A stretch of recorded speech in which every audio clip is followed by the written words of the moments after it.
nombre es Steven Marín, yo los voy a acompañar en la tutoría de Derecho Constitucional. La clase pasada pactamos pues todo el sistema de evaluación, que se va a evaluar y todo eso. Eso va a quedar en la plataforma, registrado, y por si necesitan revisar qué fue lo que se pactó. Pues se supone que la decisión la tomamos en mayoría, entonces en plataforma va a quedar cuándo se van a hacer los parciales, los trabajos que se deben hacer y qué fechas va a estar establecido eso para las personas que no vinieron hace 8 días. Hace 8 días empezamos la tutoría, ¿cierto que sí? Empezamos a hablar algo de constitución política, pues le empecé a contar como la historia de cómo había nacido la constitución como tal. Entonces hoy ya vamos a empezar pues la clase a profundidad. Vamos a empezar compartiendo este tema. ¿Alguno tiene alguna duda o algo de la clase pasada o una situación especial que quiera comentar? No, podemos empezar la tutoría. No, profe, todo está claro. Listo, está bien. ¿Están viendo ahí la plataforma, lo que estoy compartiendo, una diapositiva? Bueno, listo. Lo que nosotros vamos a ver es Constitución Política y Derechos Humanos, ¿cierto? Yo les empecé a explicar de un tema de historia, yo les dije que no íbamos a entrar mucho en el tema, incluso ya colgué en la plataforma el trabajo que deben realizar, que es de unos términos que tienen que ver con el tema de historia de la Constitución Política. Está colgado en la plataforma, lo pueden realizar para dentro de 8 días. Lo pueden o debería, ese es el deber ser, para dentro de 8 días. Está en la plataforma y está el link para que suban también el trabajo. Entonces yo voy a complementar un poquito eso. La clase pasada habíamos hablado que la constitución que había anterior a la que tenemos vigente era la de 1886. Aquí hay referenciado pues en esta diapositiva otras constituciones que en su momento estuvieron vigentes, ¿sí? La de 1811, 821, 830, 1832, 1843, 1853, 1858, 1863 y la anterior a la vigente que era la de 1886. Si ustedes ven las fechas, pues entre una y otra constitución, pues no pasaron muchos años. Mire que estaba vigente y la cambiaban, por ejemplo, esta cambió a los 10 años, mire, del 811 al 21, y mire que estas tampoco hay mucha diferencia en edades de una y otra. Pero la Constitución de 1886, la anterior a la de nosotros, sí estuvo vigente por más de 100 años. Y ahí era donde yo, la clase pasada, pues entonces hacía énfasis en que las normas evolucionan como evoluciona la población.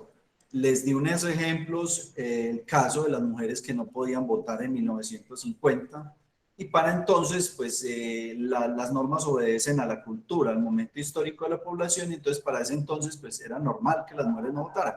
En este momento usted piensa en eso y dice, no, pues es que no tiene razón de ser. Lo mismo pasaba con los derechos de la comunidad LGBTI, ¿cierto?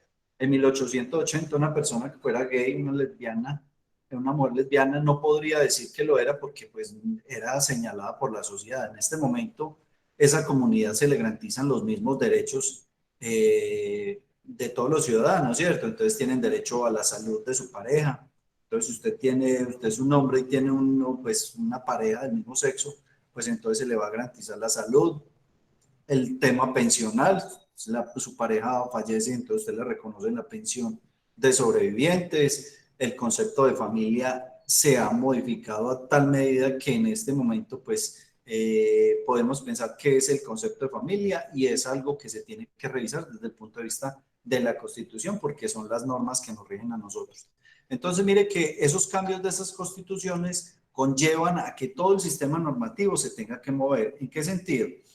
Cuando nosotros también en la clase pasada hablábamos que si se cambia el concepto de familia, entonces necesariamente nosotros tocamos el tema del poliamor, no, la clase pasada. Sí, profe. Exactamente.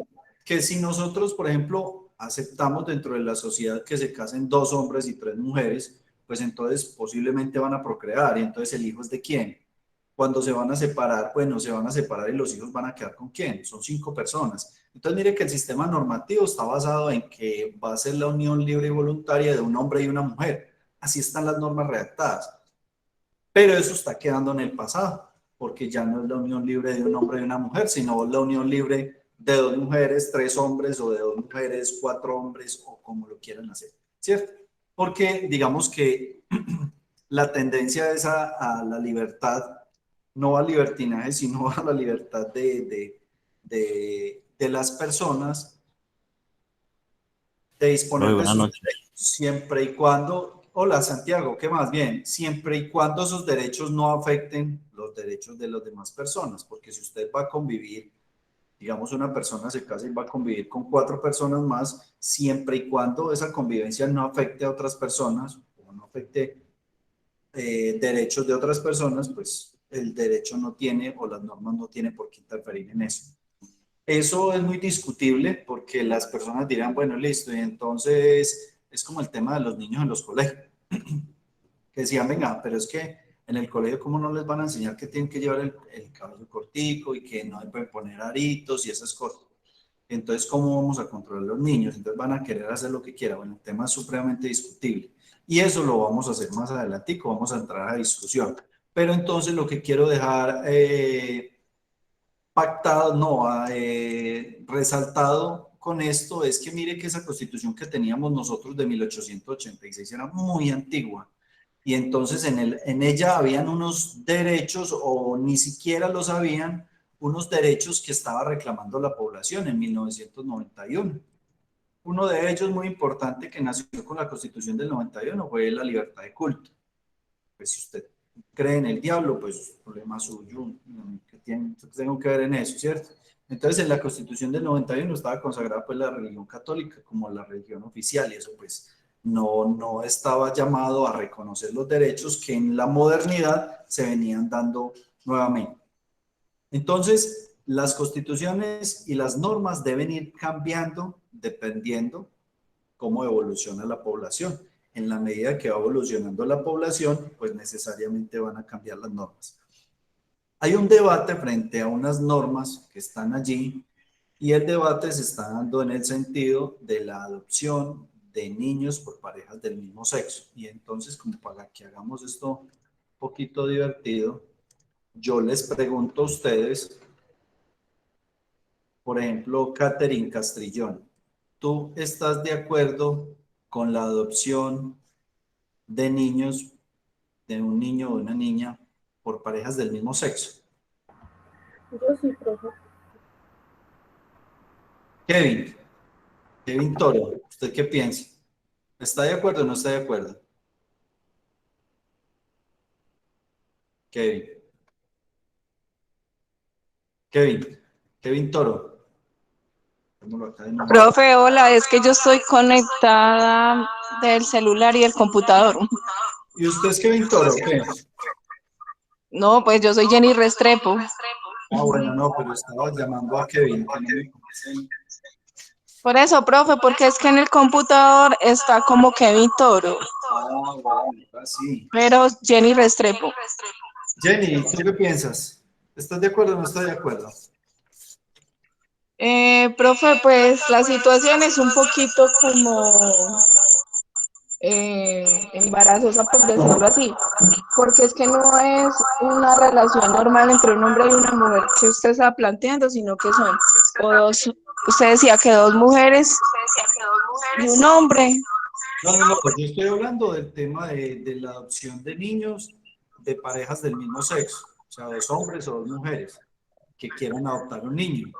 Y pues digamos que la población en este momento no ha permitido que ese tránsito se dé a esa nueva legislación porque digamos porque estamos muy amarrados al tema religioso. Entonces el concepto de familia es que es un hombre y una mujer.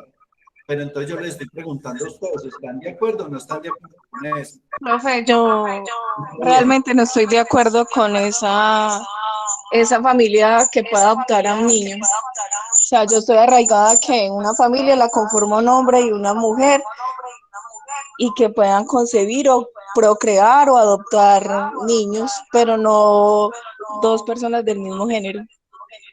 Está Pues bien. yo respeto mucho el punto de vista de las personas, la modernidad y cómo ha evolucionado el mundo, pero pues yo no comparto esa idea y no lo veo bien visto. No creo que un hogar sea normalito siendo dos hombres creando un niño o dos mujeres creando un niño. Está bien, Jenny. Ya le doy la palabra, Adrián. Vea, un derecho muy importante que está en la Constitución política se llama la libertad de expresión, ¿cierto? Y de eso se trata, de que Jenny pueda pensar diferente a las demás personas, ¿cierto? Ahí estamos abriendo ya el debate, ya tengo unas manos alzadas. Sí, de eso se trata. Jenny piensa que no, otra persona puede considerar que sí. Y ese es el respeto de los derechos de las personas. Bueno, listo, seguimos con el tema. ¿Quién? Adrián, primero, que alzó la mano, después Ángela y después Catherine. Adrián. Hola, muy buenas noches. Saludos, profe. Saludos a Adrián. todos los presentes. Sí. Por mi parte, sí estoy de acuerdo. Pues por lo que he visto, las parejas homosexuales, así del mismo sexo, eh, tienen muy buenos principios. También he visto parejas heterosexuales, hombre y mujer, que no cumplen con las cualidades como para ser padres. Entonces, por ese lado estoy de acuerdo. Esa es la respuesta a la pregunta, pues de mi parte. Y lo otro, profe, es que aún no me aparece nada en la plataforma, ni en Moodle, ni aquí en la plataforma en Odin. Ah, bueno, ahorita me acuerdo y solucionamos. ¿Listo? Listo, profe, muchas gracias. Bien. Ángela. Profe, buenas noches.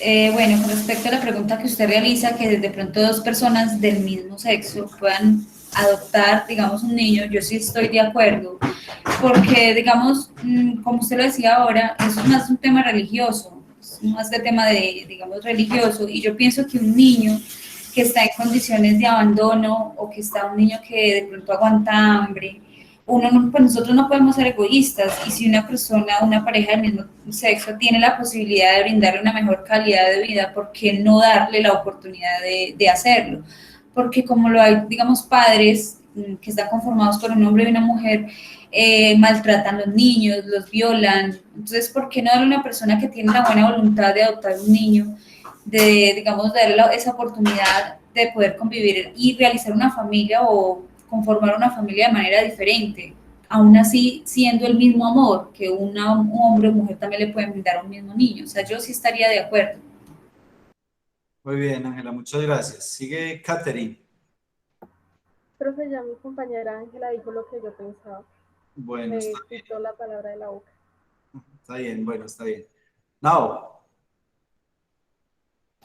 Pues, profe, respecto a la pregunta, yo considero que sí debería ser así, ya que la religión de por sí siempre ha tenido la ideología de que todo lo que sea diferente o no esté escrito en el libro no puede ser permitido y siempre ha sido mal visto.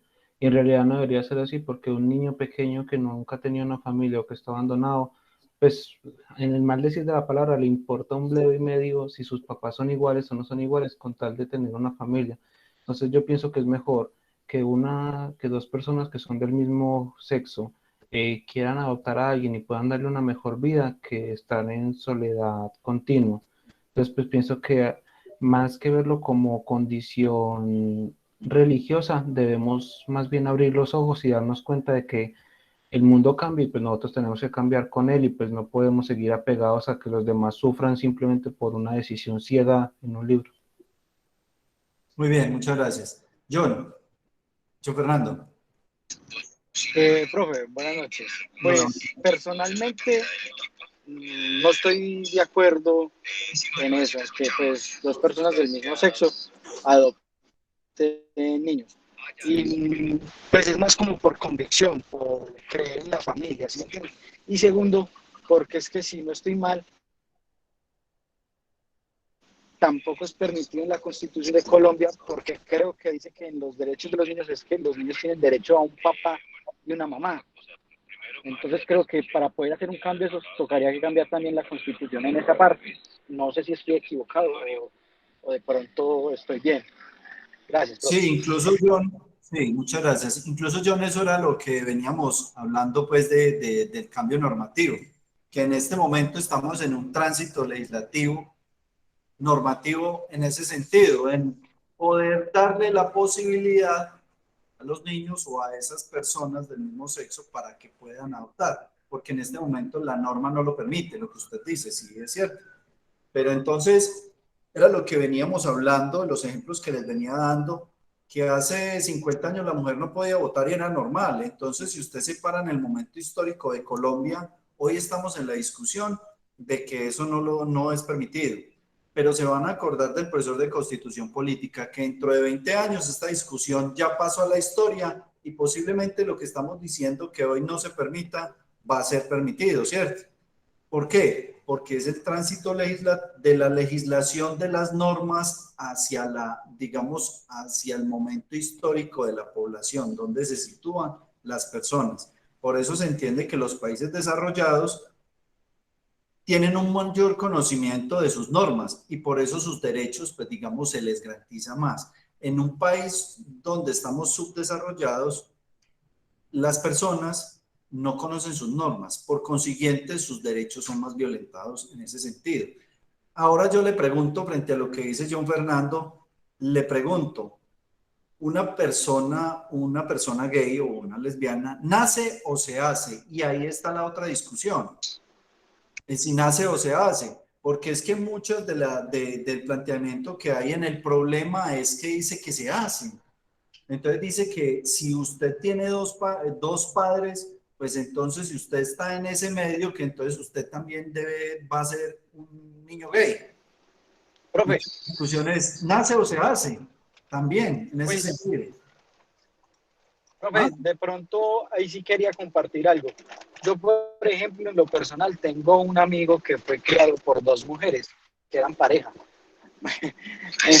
Y era, hace mucho tiempo, eso era muy oculto, o sea, pues nadie sabía, o sea, todo el mundo sabía que ellas eran novias, pero nadie lo decía. Pero en realidad era algo que yo he sentido pues en el amigo mío, que eso siempre lo traumó a él o le causó como cierta inconformidad. ¿Sí me entiende? A pesar de que las dos lo querían y lo trataban, ¿Por qué? Pero, pues una era biológica y la otra sí era la madre, pues la prostituta ahí. ¿sabe por qué? Pero, Estas cosas, John, disculpe. pero es por la misma sociedad.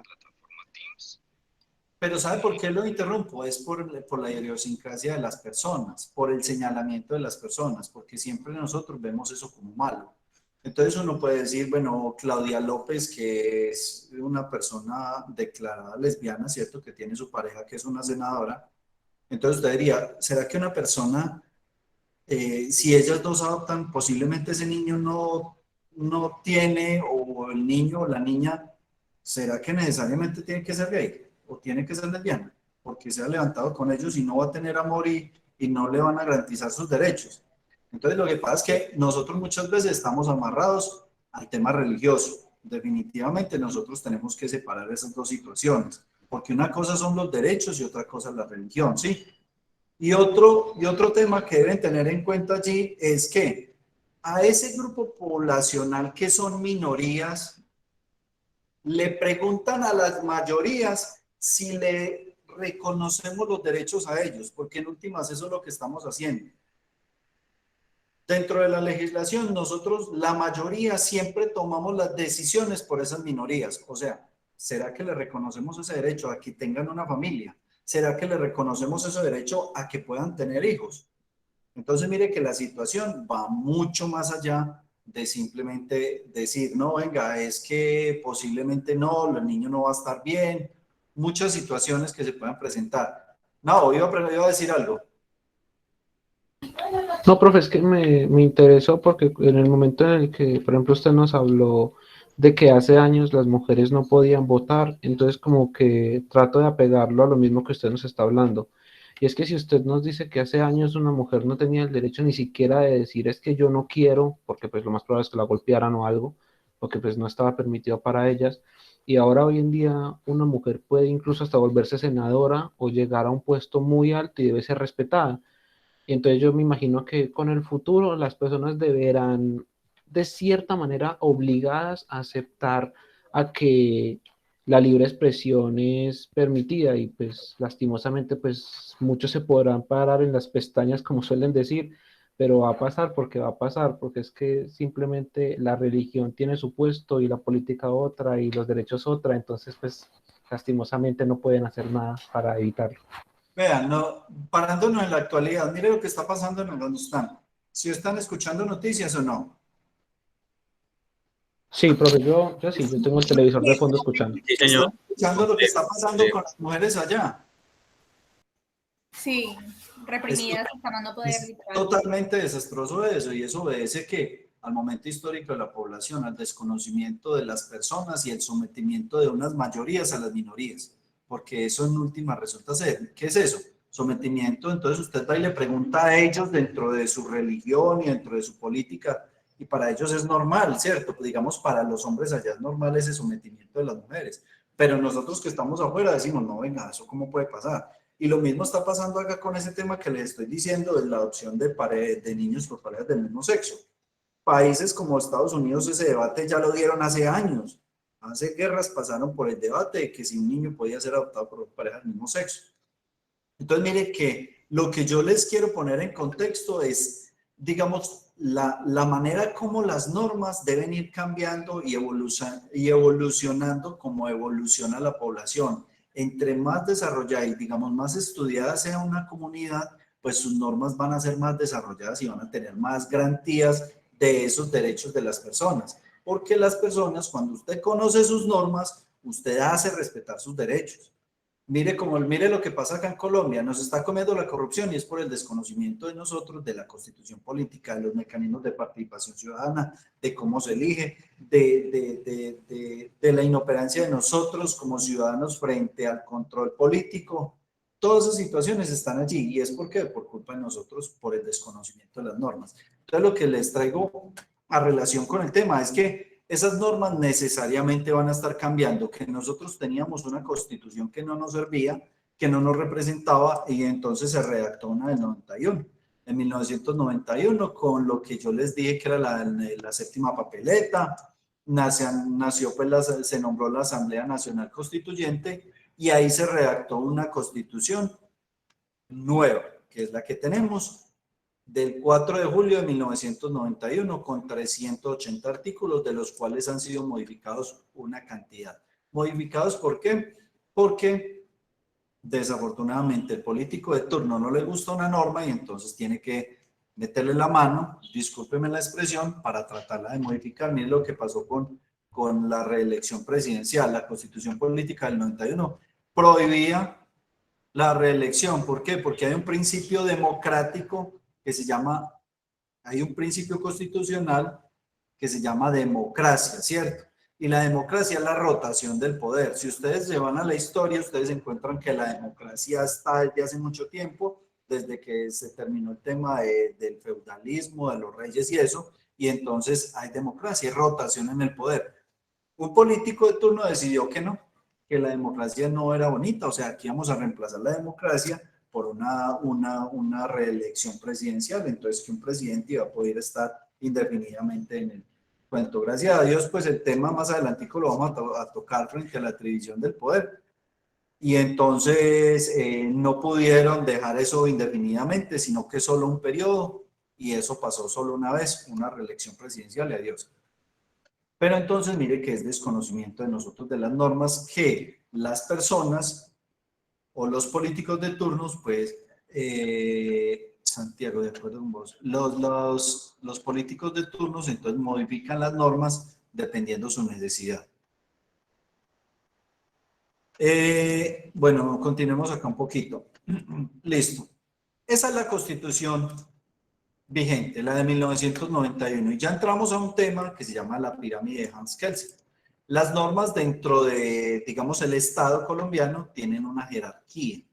Jerarquía es que hay una norma más importante y a partir de ella se construyen los cimientos o los pilares sobre los cuales descansan las demás normas.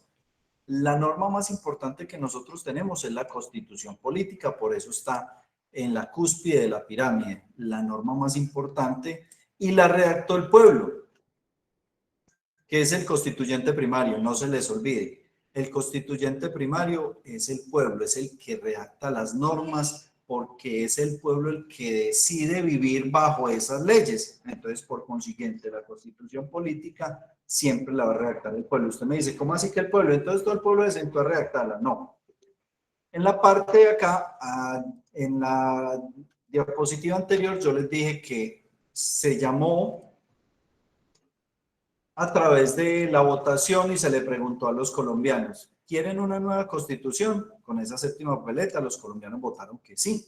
Entonces, al aprobar ello, se nombra una Asamblea Nacional Constituyente. ¿Qué es eso?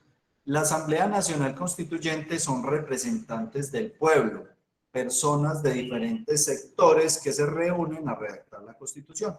Entonces, se sentaron los de izquierda, los de derecha, los representantes de los trabajadores, de los gremios, de las cooperativas, de las sociedades, todos. Entonces, dicen que la constitución política de nosotros, la actual, la vigente, es muy moderna y que es muy garantista de derechos. Si usted la revisa, y es cierto, que no se cumpla es otra cosa, ¿sí? Que se vuelva una utopía, algo que debería ser, pero no es otra situación. Pero se entiende que la constitución de nosotros quedó muy bien redactada porque cuando se sentaron a redactarla, habían personas que representaban todos los intereses. Todos los intereses es que en ese entonces estuvieron incluso los del M-19 que se han tomado el Palacio de Justicia en 1990, que incluso eso conllevó a que se diera la necesidad de una nueva constitución. Entonces están los de izquierda, los de derecha, ya todas las agremiaciones, los representantes de varios sindicatos, de trabajadores, todos estuvieron ahí. Entonces, dentro de la Constitución se llegó como a un consenso nacional y se redactó una Constitución donde se garantizaban derechos de parte y parte, izquierda, derecha. Entonces, usted se va a revisar cuando dicen que en Colombia los capitalistas dicen que es que nosotros somos capitalistas. Pero usted se pone a revisar con detenimiento la Constitución y usted se encuentra un principio constitucional y dice que nosotros somos solidarios, que Colombia es un Estado basado en la solidaridad. Y la solidaridad no hace parte del capitalismo. El capitalismo es la explotación del hombre por el hombre, el rico cada vez más rico. Entonces, ¿qué es la solidaridad? Yo le pregunto, usted revise sus servicios públicos. Si usted vive en un estrato 1, 2 y 3, usted tiene servicios públicos subsidiados. Si vive en 4, 5 y 6, usted paga una contribución especial. ¿Para qué? Para ayudarle a los estratos 1, 2 y 3.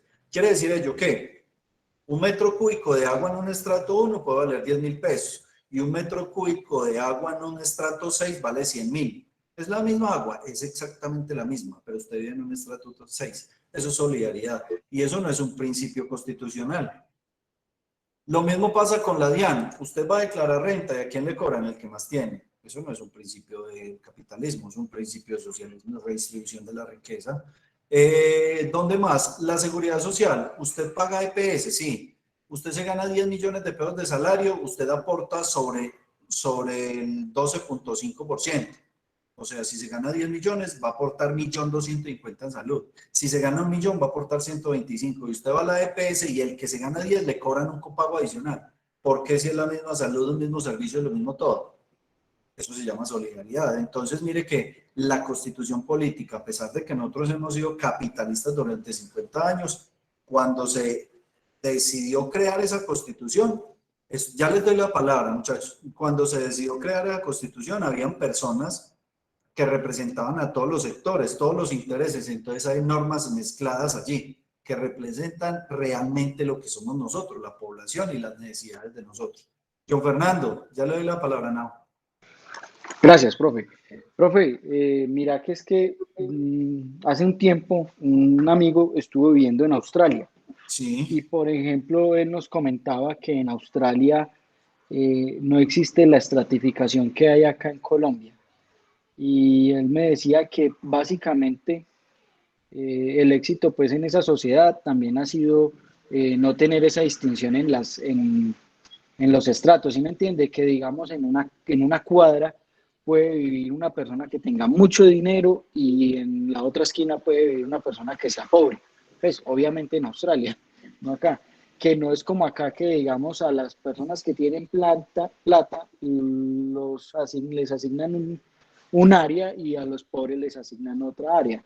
Que eso digamos allá en Australia no se ve, que inclusive cuando él iba a comer algo a un Subway o algo así, él veía que todo el mundo se sentaba con todo el mundo, ¿sí me entiende? Y que él veía que eso era como un éxito en la comunidad.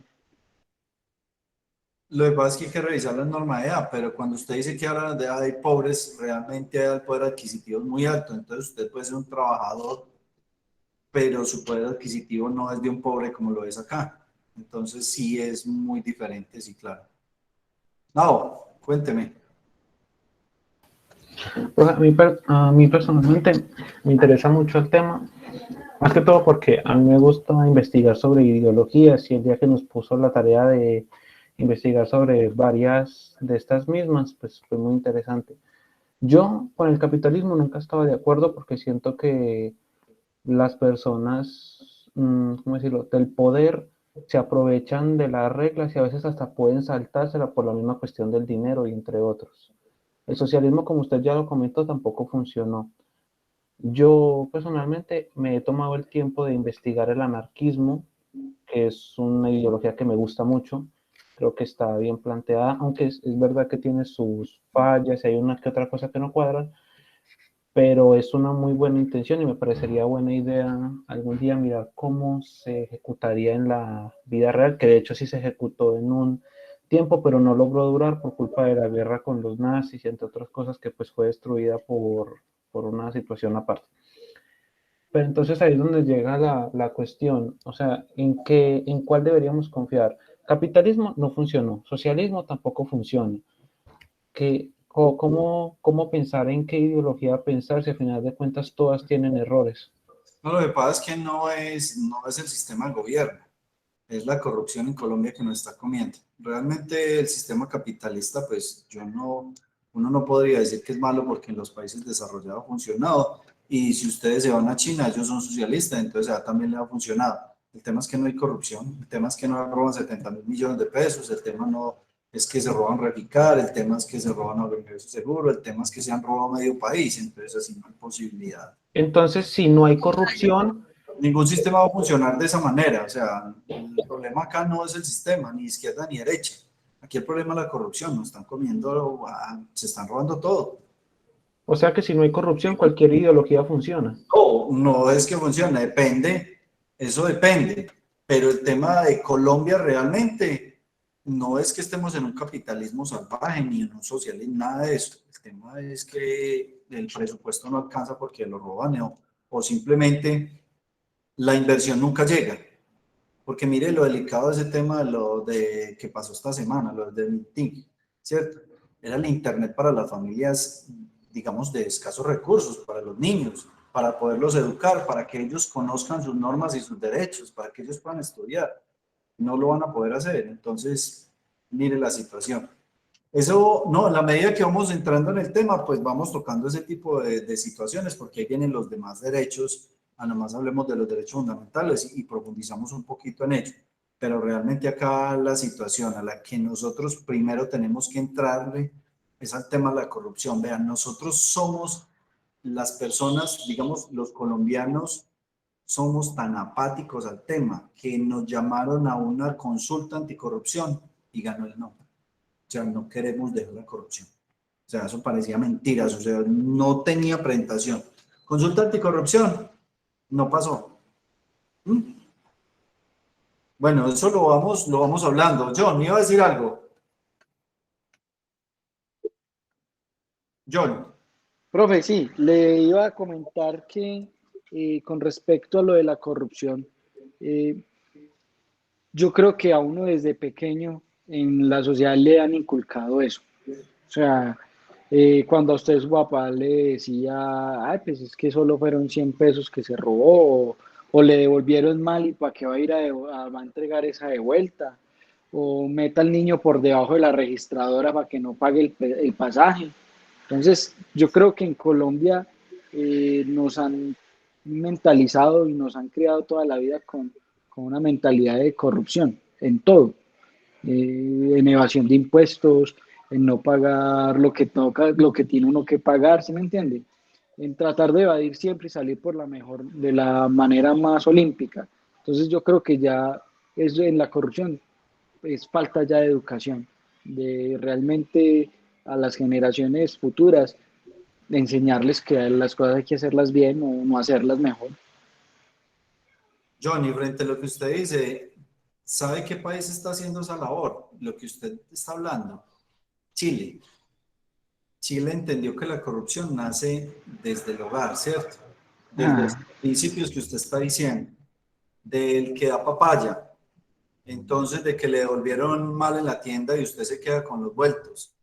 Esas situaciones conllevan a eso. Chile está invirtiendo en la educación de los niños en ese sentido, enseñar valores, de que lo ajeno es ajeno. Y nosotros, desafortunadamente, con esta herencia que tenemos nosotros del narcotráfico y eso del dinero fácil y de todas esas situaciones, conlleva también mucho a generar esa corrupción. La mentalidad de nosotros es esa, desafortunadamente, y sí es cierto, eso se tiene que cambiar desde las bases.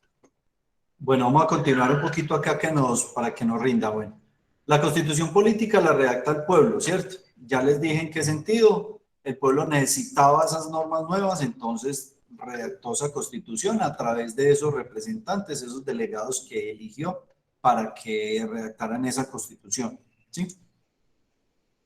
Por debajo de la Constitución está la ley, pero la ley ya no la crea el pueblo. Usted elige a unos personajes, que son los senadores y los representantes a la Cámara, y usted cada 4 años va y vota por ellos para que ellos hagan las normas que lo representan a usted como ciudadano. Entonces ahí es donde viene nuevamente el tema del desconocimiento de nosotros.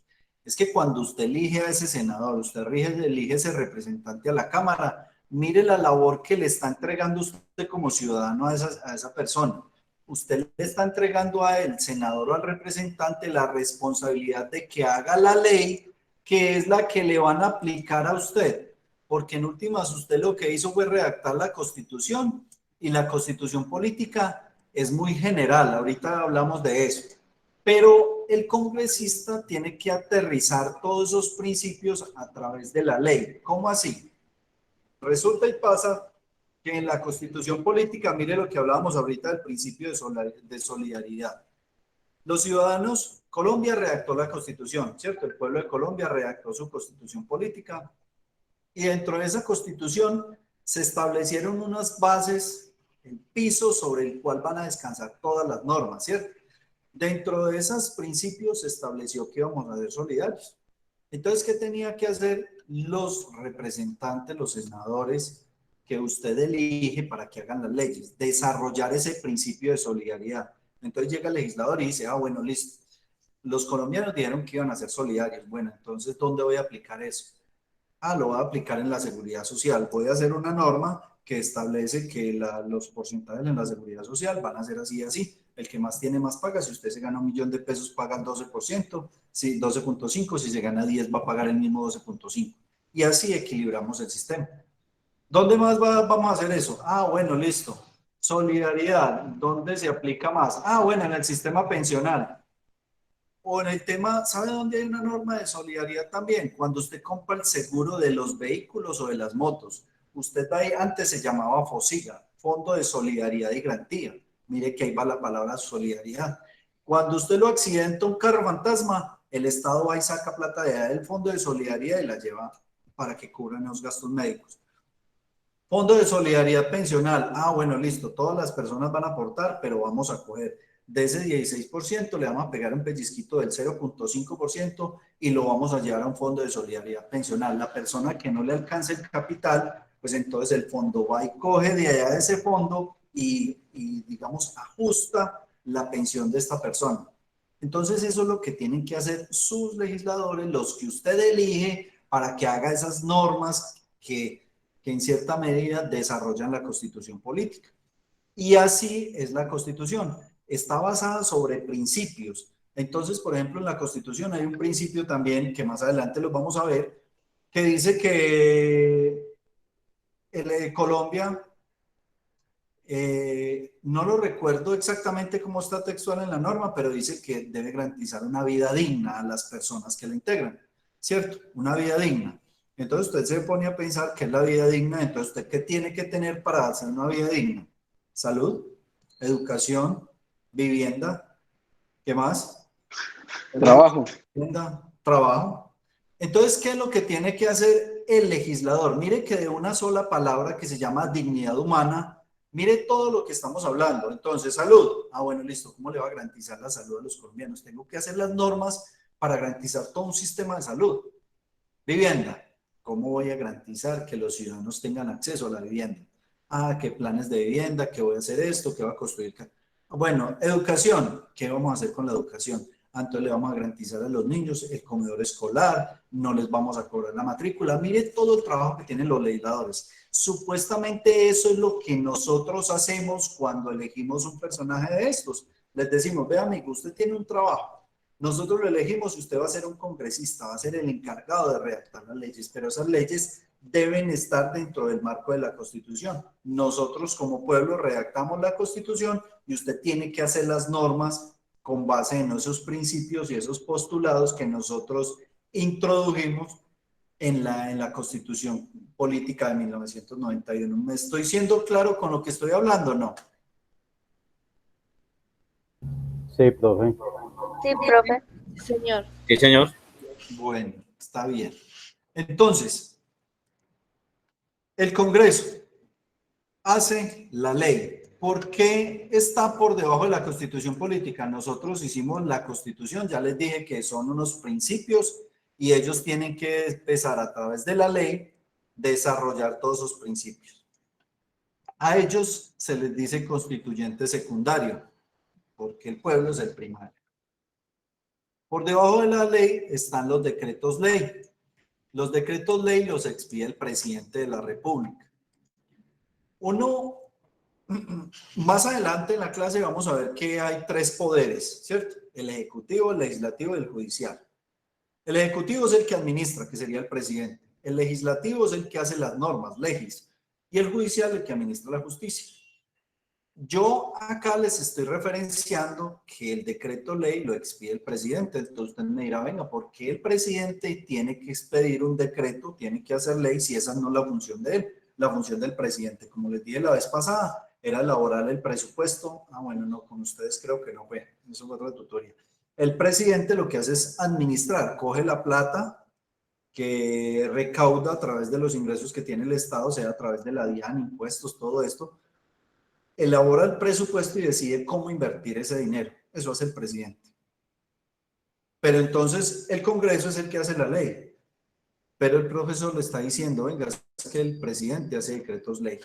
Sí, resulta y pasa que el presidente de manera pro tempore, o sea, por un tiempo, puede expedir decretos ley, pero eso solo se da en unos casos especiales. Ejemplo, ahora en pandemia, el presidente de la República, su papá, Duque, decretó el estado de emergencia económica, social y ecológica por el tema de pandemia, ¿sí? Eso es un estado de excepción, ¿cierto? Un estado excepcional que se presentó.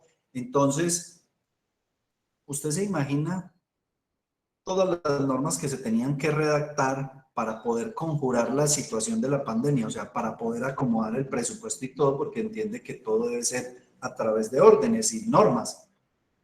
Entonces, si nosotros digamos, si el Estado se espera a que el Congreso redacte esas normas, este era el momento en que todavía no teníamos normas, porque imagínense que son 102 senadores y 168 representantes a la Cámara, y organizar ese poco de personajes que estén de acuerdo, van a pasar años en redactar esas normas.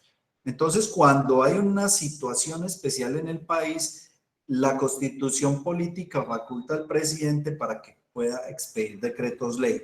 Entonces, imagínense ese papayazo que le dieron al presidente de la República de poder hacer las leyes él. O sea, él está gobernando y estaba haciendo leyes.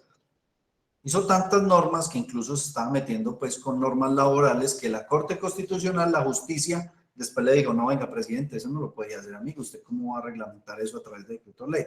Una norma que sé que les impactó a ustedes era de los aportes a pensión, que los redujeron hasta el 3%, que eso estuvo como durante 3 meses, que le decían al empleador, venga, empleador, para que usted descargue un poquito ahorita que no está trabajando, los aportes a pensión de los trabajadores, hágalo sobre el 3%. Después vino la Corte Constitucional y le dijo, no, presidente, amigo, usted tenía unas facultades especiales para conjurar el tema de la pandemia, pero usted no tenía por qué rebajar esos. Eso es inconstitucional, eso no lo puede hacer. Entonces, después a los trabajadores empezaron a cobrarle eso y la empresa tenía que asumir el porcentaje que dejó de pagar. No sé si se dieron cuenta. ¿Algunos tiene presente el tema o no?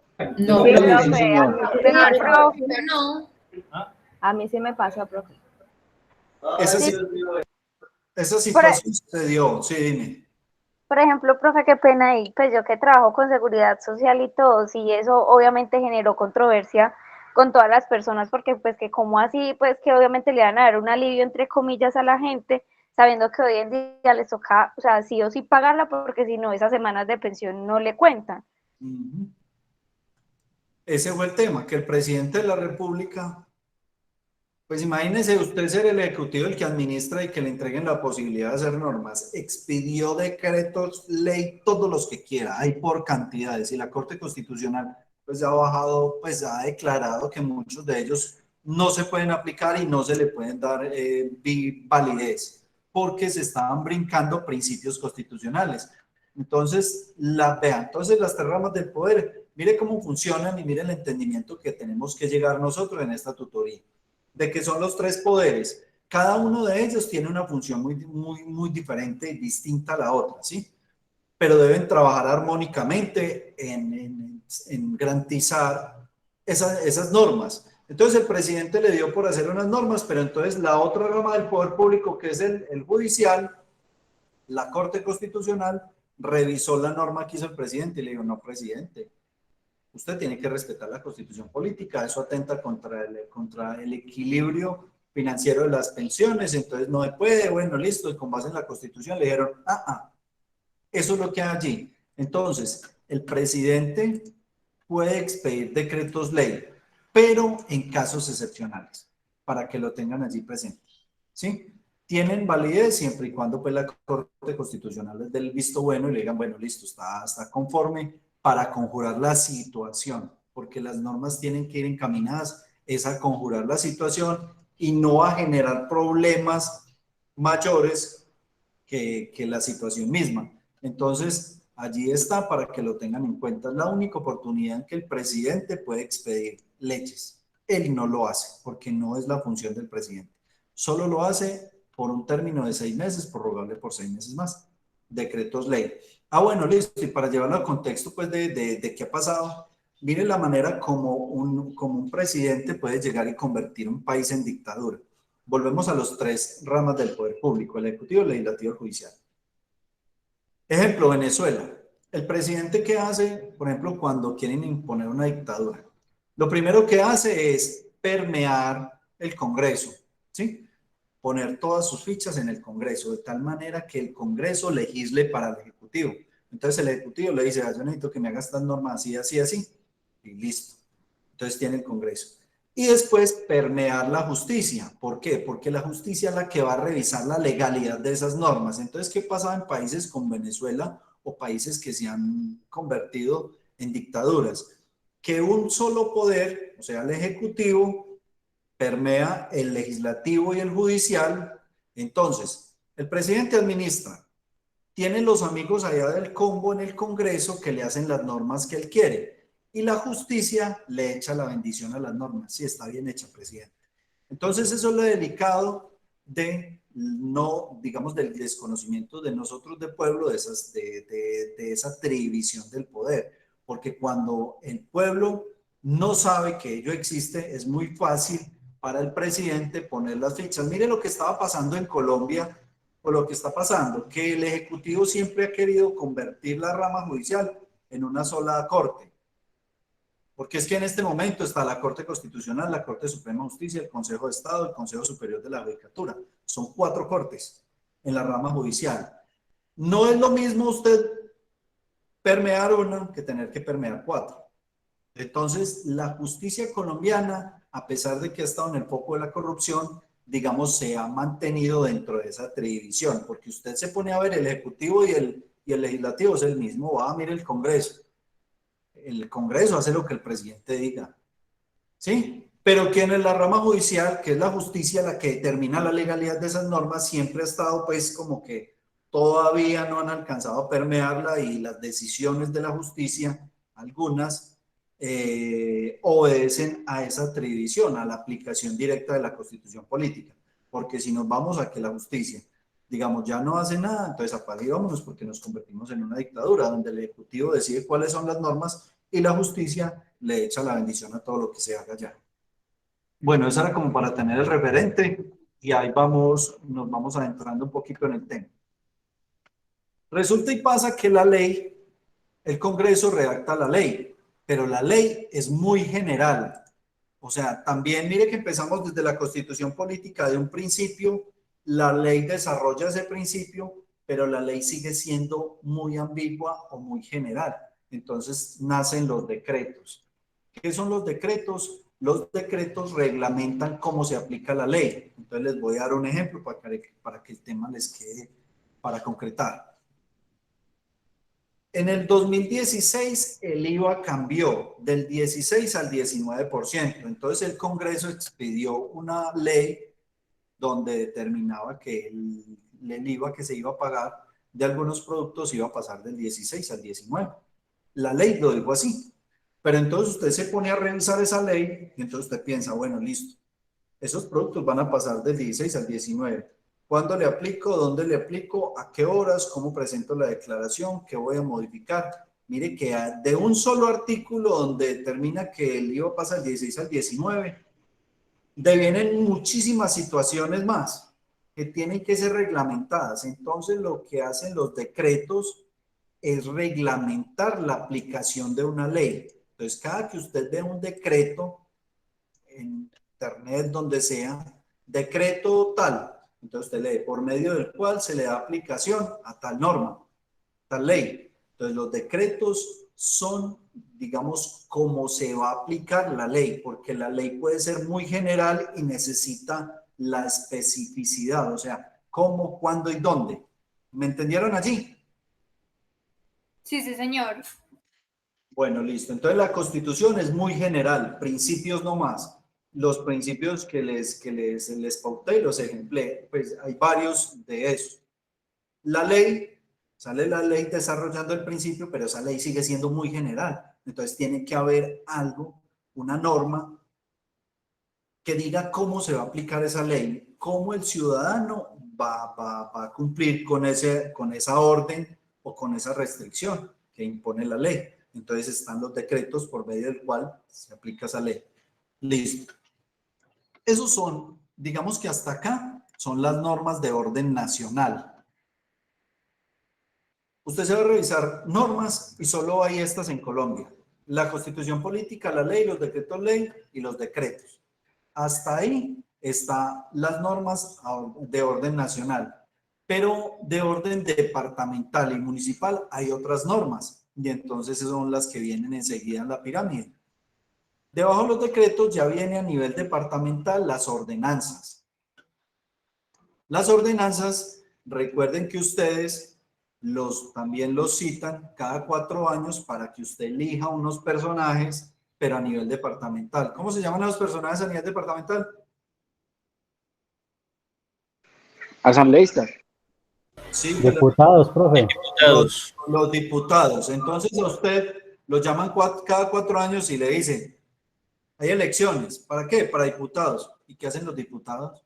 Pues claro, los diputados hacen las normas a nivel departamental.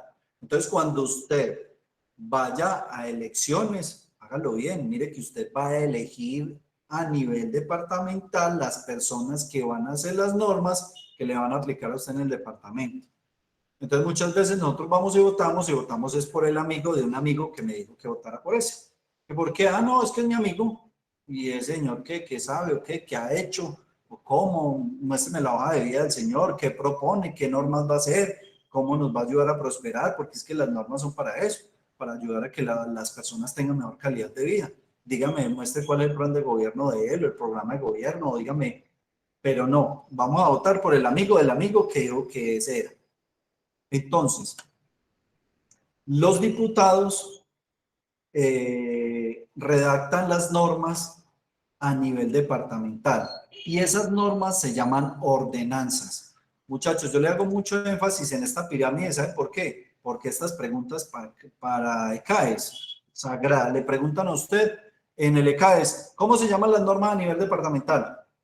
Entonces, las normas a nivel departamental, sí, claro, son las ordenanzas, las que piden los diputados. O bueno, le preguntan, ¿las ordenanzas las expide quién? Las ordenanzas, son de orden departamental, eso lo expiden los diputados. ¿Quién elabora las leyes? Las leyes las elabora el Congreso. Los decretos ley, el decreto ley es la sección presidencial, es el presidente el que las hace. No se les olvide, bueno, hay una situación. La asamblea es el recinto donde trabajan los diputados, se llama la asamblea departamental. Allá trabajan los diputados, es el recinto, ¿sí? Lo mismo pasa en el Congreso. Mire que en las noticias usted escucha que los periodistas le dicen, venga, señor congresista, pero usted se va a revisar y el Congreso es el espacio físico donde ellos trabajan. Ellos son senadores y representantes de la Cámara. Entonces, digamos que técnicamente no está bien que yo le diga congresista, porque yo le estoy diciendo es frente al espacio físico donde él trabaja. Entonces, usted va a Bogotá y usted va y visita el Congreso, que es el espacio físico donde están ellos. Ellos son senadores y representantes de la Cámara, señor senador, señor representante de la Cámara, no congresista, porque como les digo, les estoy indicando, el Congreso es el espacio físico. Lo mismo pasa en la Asamblea. La Asamblea Departamental es el espacio físico donde ellos están. Usted lleva a la gobernación y usted puede ir a la Asamblea Departamental, que es el espacio físico que hay allá. Pero los que trabajan allá son los diputados, ¿sí? Y las normas, ya les dije nuevamente, que se llaman ordenanzas. A nivel municipal también se elaboran unas normas, porque el municipio, pues, obviamente tiene unas personas de elección popular que también lo llaman a usted cada 4 años para que los elija, que son los concejales municipales. No se le olvide que el consejo municipal es el único consejo que se escribe con C de casa. Entonces, este consejo municipal es el encargado de redactar las normas y esas normas se llaman acuerdos municipales. No sé si lo recuerdan, hace 2 años, 3 años, Gallo, alcalde, antes de él estuvo Enrique Vázquez y Enrique Vázquez creó un impuesto que se llamaba valorización, que para hacer unas obras a nivel municipal de unos puentes, creo que era, ¿qué puentes eran? Esos parques de la UTP, la glorieta de la 50, bueno, varias cosas que se iban a hacer, entonces creó un impuesto de valorización y lo hizo a través del consejo, impulsó en el consejo que le aprobaran esa norma y el consejo laboral la norma la hizo, un acuerdo municipal por medio del cual se cobraba ese acuerdo de valorización. Gallo prometió en campaña que esa plata no le iba a cobrar y que le iba a devolver a los ciudadanos y efectivamente así se hizo, a través de un acuerdo municipal por medio del cual se devolvía pues el dinero o se trataba la nulidad de ese acuerdo municipal. Entonces mire que las normas, dependiendo la jerarquía, tienen un nombre diferente. No todas las normas se llaman leyes, no, porque uno generalmente tiene esa concepción, la ley, y entonces usted lee por ley, entiende pues las diferentes normas que hay, pero no es así. Las normas tienen una jerarquía y dependiendo del nivel jerárquico que tienen un nombre para identificarlas. Entonces, cuando usted escuche que es un acuerdo municipal, pues usted lo va a referenciar que fue el consejo municipal de un municipio cualquiera, puede ser Dos Quebradas, Santa Rosa, Pereira, el consejo el que elaboró ese acuerdo municipal. Si es una ordenanza, pues entonces ya tenemos que revisar qué departamento fue el que creó la ordenanza como tal. Si es un decreto, pues entonces ahí sí ya sabemos que es el Congreso. Si un decreto ley, ya es el presidente, la ley la elabora el Congreso y la norma más importante, que es la Constitución Política, ya saben que es el pueblo el que la redactó y que obedece a su momento histórico, del que hablamos al inicio de la tutoría. ¿Por qué? Porque el pueblo se da las normas dependiendo de su cultura. Y eso es así que miren el tema de la jurisdicción indígena. Yo creo que aquí hay una compañerita que trabaja con eso. Miren las normas. La jurisdicción indígena es bien especial. ¿Por qué? Porque ellos tienen su propia ley, sus leyes. Tienen su propio gobierno y tienen su propia justicia. Allá ellos tienen un gobernador, por eso se llaman territorios indígenas. Entonces usted coja el mapa de Colombia y dentro de Colombia sitúe como si hubieran otros estados, ¿sí? Y esos estados es la jurisdicción indígena, entonces ellos tienen su gobernador, ellos lo eligen, tienen su sistema de elección y eligen las personas que los van a gobernar. Tienen sus propias normas, tanto es así que los delitos dentro de esa comunidad ellos los castigan dependiendo de sus normas. Y tienen la justicia es porque ellos someten, digamos, a la justicia de ellos los delitos que se puedan cometer allá. Allá utilizan, por ejemplo, el cepo, que es una manera como, digamos, purifican a las personas, entonces volvemos a que las normas obedecen al momento histórico de la población, esa es la cultura de ellos y ellos consideran que con los castigos que se le dan a las personas están purificando el alma y tienen unos ritos especiales para ellos. Pero eso obedece a su momento histórico, ¿sí? Nosotros estamos en otro momento histórico donde nuestra cultura no permite ni siquiera la tortura psicológica, porque pues usted puede revisar y hay muchas tutelas de la reclusión de varones o de mujeres donde presentan tutelas por tortura, pero no tortura física, sino psicológica. Y es acogidas esas tesis acá. Ángela, te escucho. Sí, profe, yo tengo una pregunta. Lo que usted decía ahora, por ejemplo, sobre los indígenas, que ellos tienen como su propio gobierno, por así decirlo, dentro de la constitución política, eso, digamos, está permitido que ellos tengan como otro tipo de normas o leyes. Sí, eso, vea, es el artículo 7 de la Constitución u 8, no lo recuerdo bien, pero lo vamos a revisar, yo creería que la próxima clase. ¿Qué establece ese artículo? Que el Estado garantiza y protege esa diversidad étnica. Le voy a contar un caso de una situación que se presentaba con los Embera Chamí, que son los que están acá muy cerquita de nosotros, los Embera Chamí, allí en San Antonio el Chamí y Pueblo Rico. Ellos practicaban antes del 2012 un rito, ¿sí? Tenían una práctica que se llamaba la ablación, no sé si la conocen. ¿Alguno ha escuchado qué es la ablación? Sí, señor. Para los que no saben qué es la ablación, es la cauterización del clítoris de las niñas cuando nacían. Ese rito era, pues ellos tenían dentro de su cultura para purificar a la mujer, para prevenir que la infidelidad, bueno, unas situaciones. Obviamente eso dentro del Estado colombiano es una tortura y atenta contra todos los derechos de la mujer. Usted pues ahí no puede encontrar justificación desde nuestra cultura a una situación de esas. Mire pues desde donde lo estamos mirando. Desde nuestra cultura. Eso lo presentaron tutelas ante la Corte Constitucional para obligar a esas comunidades que cumplieran la constitución política de nosotros.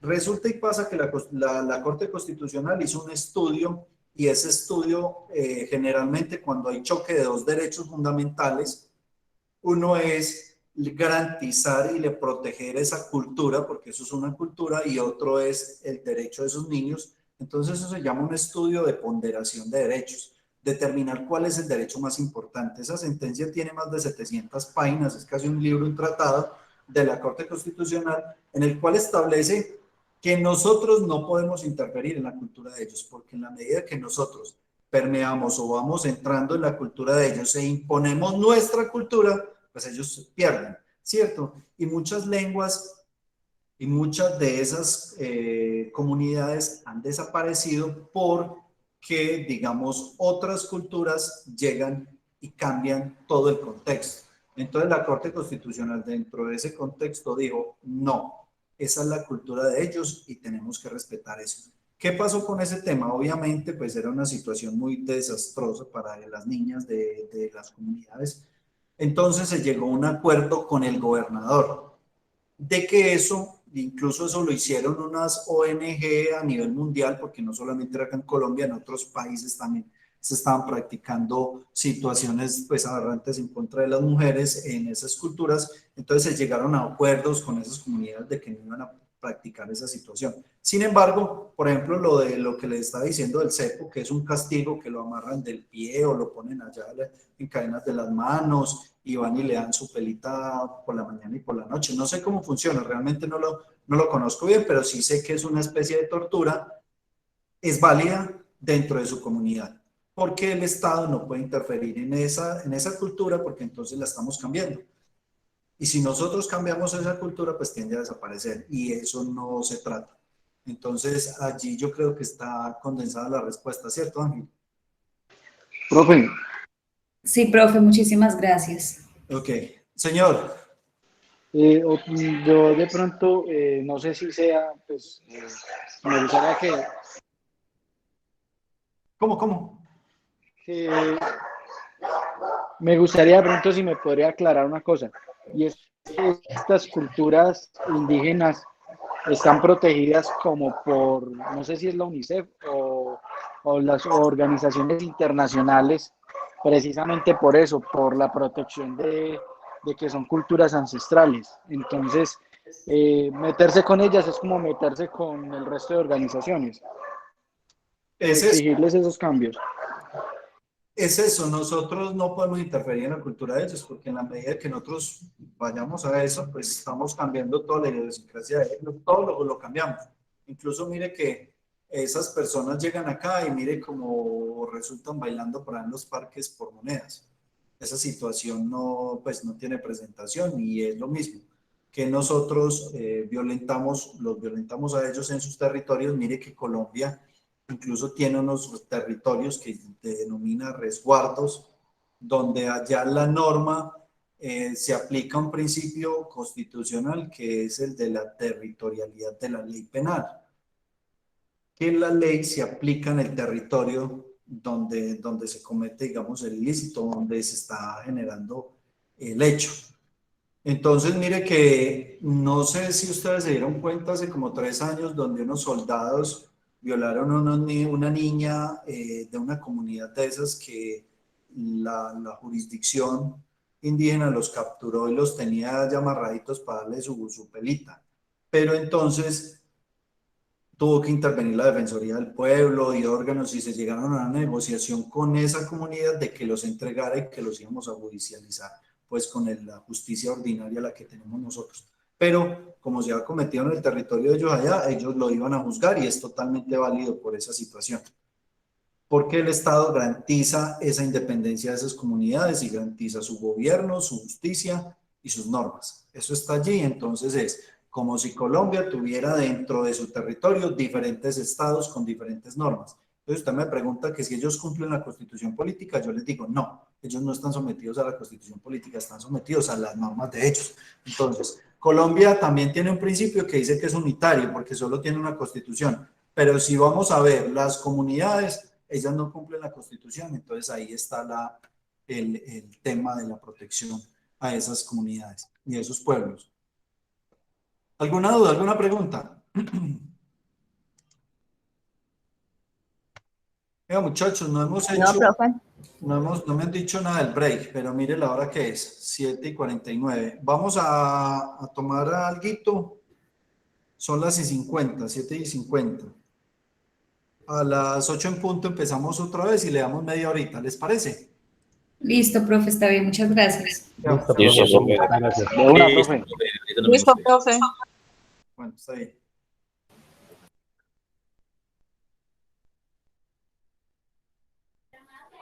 Chicos, a las 8 y que volvemos. 8 en punto. En punto. Gracias.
Bueno, listo, volvimos.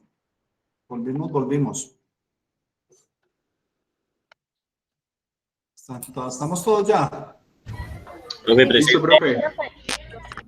Sí, Sí, profe. Bueno, listo. Vamos entonces a terminar este tema de la pirámide para empezar a hablar de los principios. Después, o sea, por debajo en esa jerarquía que veníamos hablando de las normas, en la última está las resoluciones, que son las que emiten las entidades públicas, ¿cierto? Son normas porque generalmente son de obligatorio cumplimiento o tienen esa función. Entonces, digamos que usted le reclama a una entidad determinada situación, por ejemplo, frente al uso de suelo, entonces ellos expiden una resolución por medio del cual le reconocen a usted el permiso para la construcción o no se lo reconocen, por eso hacen las veces como si fueran normas, ¿sí? Se llaman resoluciones y es la manera como las entidades públicas se pronuncian. Dentro de esa jerarquía están allí. Quiero denotar una situación bien especial frente a la jerarquía de esas normas. Como estamos hablando de ello, de una jerarquía, las normas que están por debajo en orden jerárquico no pueden violentar las normas que están por encima de ellas.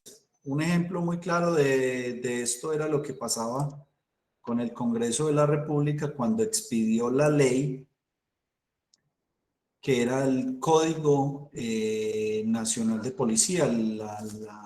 No recuerdo el número de la norma, a ver si lo recuerdo, no.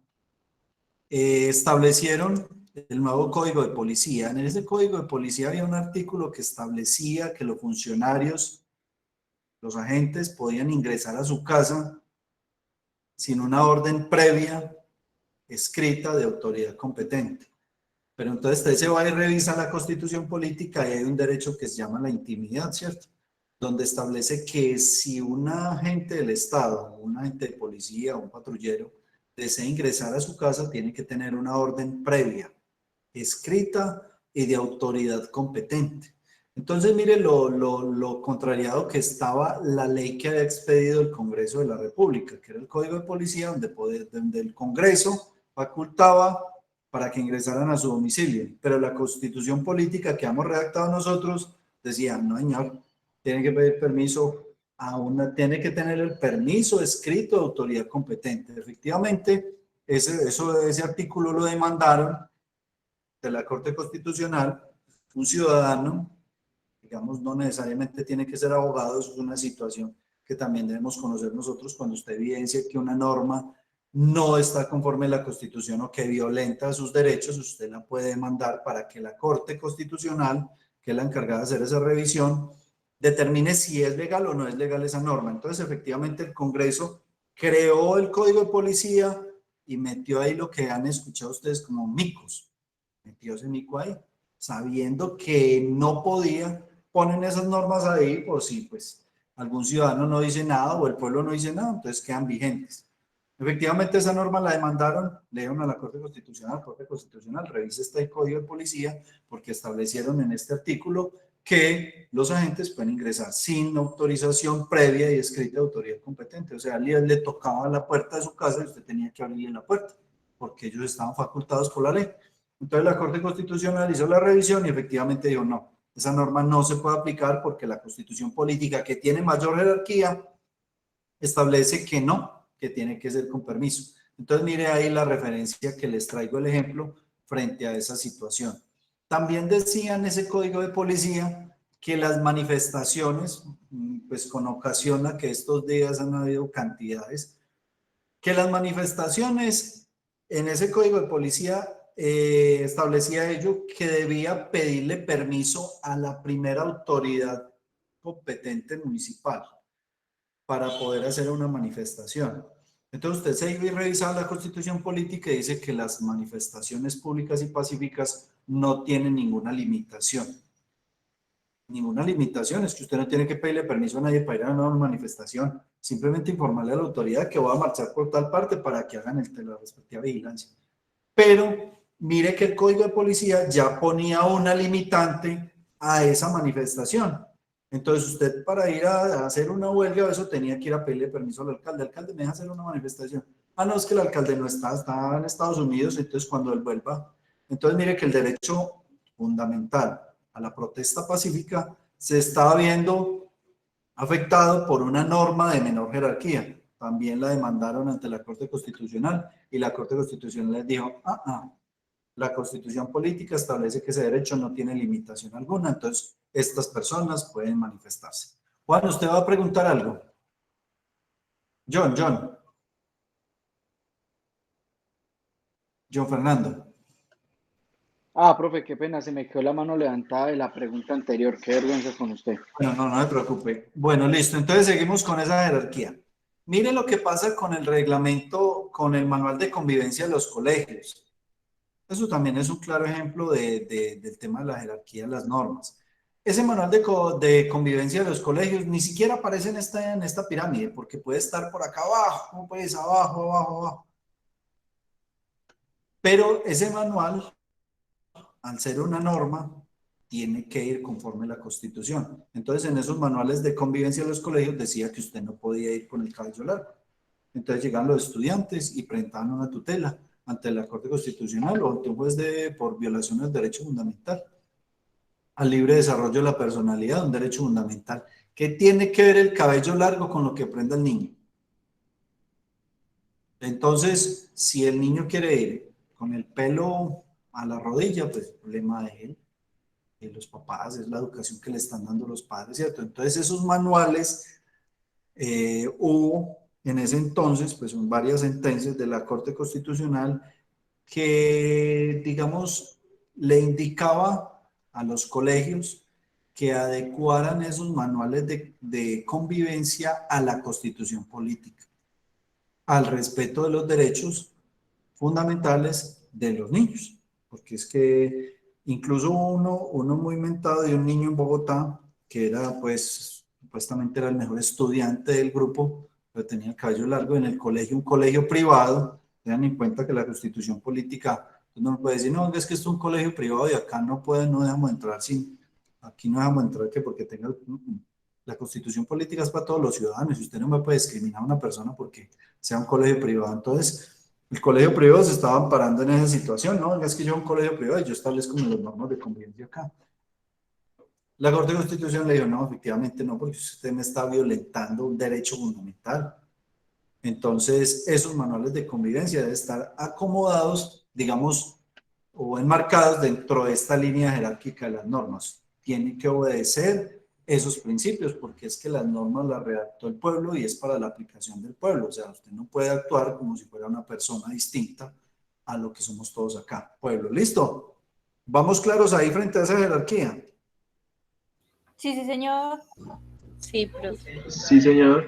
¿Me han entendido el tema de la jerarquía de las normas, cómo funcionan, cómo se llaman, todo eso?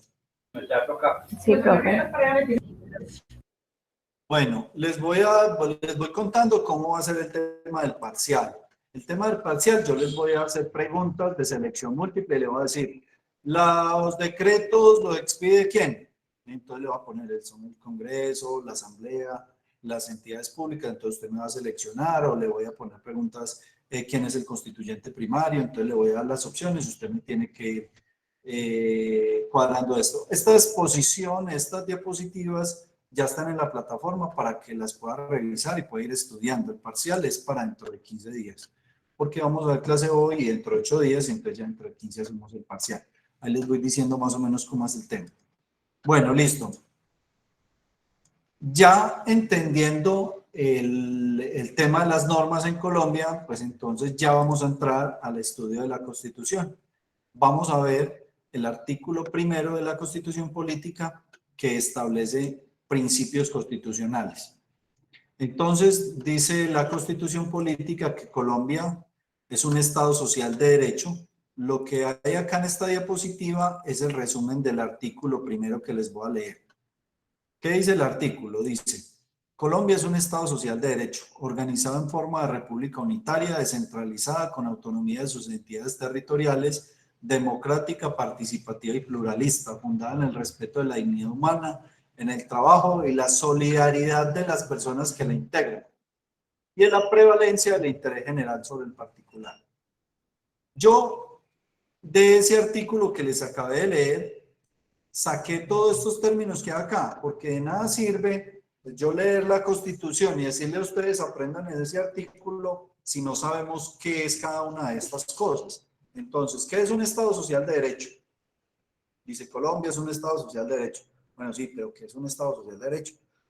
Entonces, la Constitución de 1886 establecía que era el ciudadano el que estaba al servicio del Estado.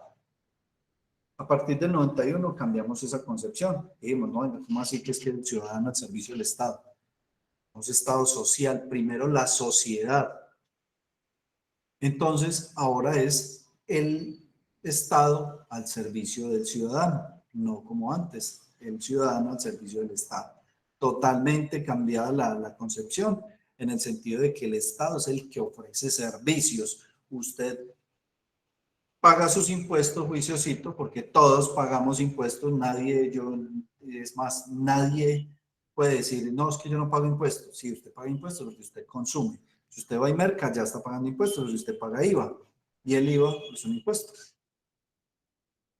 Entonces usted paga sus impuestos, juiciosito, y el Estado tiene que ofrecer esos servicios. Por eso esa concepción se cambió, en el entendido de que nosotros somos asociados. Asociados es porque contribuimos con nuestros impuestos para que el Estado recoja esos dineros y nos entregue esos dineros en servicios, porque usted va y revisa el presupuesto nacional. Entonces, ¿qué hace el Estado?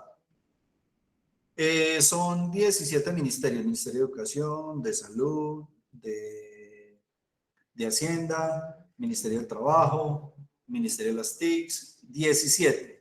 Entonces el presidente elabora el presupuesto y dice, vea, tantos billones para la Secretaría de Salud, tantos billones para las TICs, tanto para el Ministerio de Trabajo, tanto para el Ministerio de Hacienda, tanto el Ministerio de Defensa. Entonces asigna diferentes rubros para ellos, ¿sí? Y usted se pone a revisar eso y ese dinero, en últimas, tiene que regresar a nosotros, pero en servicios. Entonces, giré tanto dinero para la Secretaría de Salud. Sí, bueno, listo. Entonces, ¿en qué se va a gastar esa plata? Ah, bueno, vamos a garantizar salud, entonces el tema del CISBEN, vamos a financiar el tema de las EPS, vamos a pagar esto, las incapacidades. Bueno, aunque el Estado, pues las incapacidades las pagamos nosotros mismos con los aportes que hacemos, pero mire que en cierta medida todo lo que pagamos se entiende que debe ser redistribuido a nosotros. Entonces, por eso esa concepción ahora es de Estado Social de Derecho, que es el Estado al servicio del ciudadano. Eso quiere decir, a grosso modo, porque si usted pone a leer esto es muy extenso, el Estado Social de Derecho tiene una concepción muy amplia, por si quieren profundizar en el tema, pero en cierta medida es eso, que el Estado siempre va a estar al servicio del ciudadano. ¿Quién me va a preguntar algo?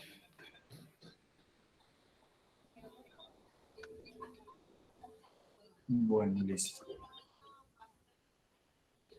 Dice que un Estado social, república unitaria. ¿Por qué consideran ustedes que somos república unitaria? ¿Quién me dice? ¿Quién sabe por qué somos república unitaria? Yo ahorita lo dije. República unitaria. Una sola constitución. Lo que dice Joana, ¿por qué tenemos una sola constitución unitaria, única? Si ustedes revisan, por ejemplo, Estados Unidos, ellos funcionan por estados. Y no han escuchado que en diferentes estados pueden haber pena de muerte y en otro no. Entonces, si usted se mueve de un estado a otro, usted tiene que revisar las normas que le van a aplicar allá, porque en un estado puede haber pena de muerte y en otro no. Entonces, mire que hay diferentes constituciones, una constitución por cada estado, porque los estados se dan sus propias normas para ese estado. Pero en Colombia no tenemos sino una constitución política, por eso nos llamamos Estado unitario, una sola constitución política. ¿Claros ahí con el ejemplo? Sí, profe. Bueno, dice que es descentralizada. ¿Qué es descentralizada? Colombia, ¿por qué es descentralizada? El Estado funciona como si fuera imagínense en un árbol, ¿cierto? Un árbol, el tronco grueso, las ramas y las hojas, ¿sí? El tronco sería el sector central. Entonces, en Bogotá usted encuentra que está la rama ejecutiva, legislativa, judicial, hasta el presidente, el Congreso y las altas cortes. Entonces, de allá salen las decisiones más trascendentales para el Estado. Incluso la administración se concentra allá porque ya están todos los ministerios, entonces allá es donde se reparten la plata. Pues reparten en el buen sentido de la palabra, no a pensar que yo estoy diciendo que se roban la plata, no, eso no pasa. El hecho es que allá está el sector central, pero entonces están los departamentos que vienen a ser las ramas y los municipios que son las hojas, ¿sí? Descentralizada es porque el Estado, a pesar de que el poder está concentrado en Bogotá, tiene que llegar con esos servicios que les dije yo a usted, que usted paga, y entonces el Estado le tiene que ofrecer unos servicios, tiene que llegar a los departamentos y a los municipios. Entonces, ¿qué pasa? Hay una figura que se llama la descentralización, que es la posibilidad que tiene el Estado de, a pesar de estar concentrado allá, de llegar a los rincones más alejados con los respectivos recursos. ¿Y cómo lo hace esa figura de descentralización? Si usted escucha, entonces tenemos un Ministerio de Salud, ¿sí? A nivel departamental, ¿cómo se llama? Secretaría de Salud Departamental. Y a nivel municipal se llama Secretaría de Salud Municipal, ¿sí? A nivel nacional se llama Ministerio. Departamental sería Secretaría de Salud. Y a nivel municipal, Secretaría de Salud Municipal. Lo mismo pasa con la educación. Ministerio de Educación, Secretaría de Educación Departamental, Secretaría de Educación Municipal. Entonces, mire que la descentralización es esa, la posibilidad que tiene el Estado a través de esa figura de llegar con los recursos hasta el municipio más alejado.